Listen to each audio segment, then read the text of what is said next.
नमस्कार सर्व स्वामी सेवेकरी यांना श्री स्वामी समर्थ। आज मी तुम्हाला स्वामी महाराजांच्या काळात घडलेली एक सुंदर कथा वाचून दाखवणार आहे। कथेचं नाव आहे अंध मुलाला दिसू लागले। अक्कलकोट जवळच्या एका गावात एक गरीब स्त्री राहायची।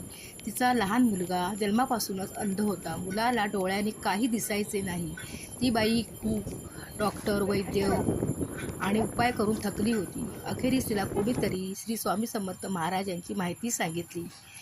त्यांनी ठरवले की कितीही लांब जावं लागलं तरी चालेल, मी माझ्या मुलाला घेऊन स्वामी समर्थांजवळ जाणार। ती पायपीट करत, डोळ्यात अश्रू आणि मनात आशा घेऊन स्वामींच्या दर्शनासाठी अक्कलकोटला पोचली।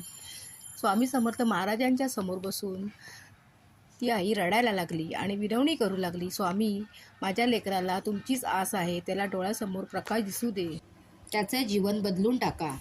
स्वामींनी त्या बाईकडे प्रेमाने पाहिले, मग मुलाच्या डोक्यावर हात ठेवला आणि फक्त एवढंच म्हणाले, प्रकाश आहे बघ। त्या क्षणी मुलाने डोळे उघडले आणि तो आश्चर्याने इकडे तिकडे पाहू लागला।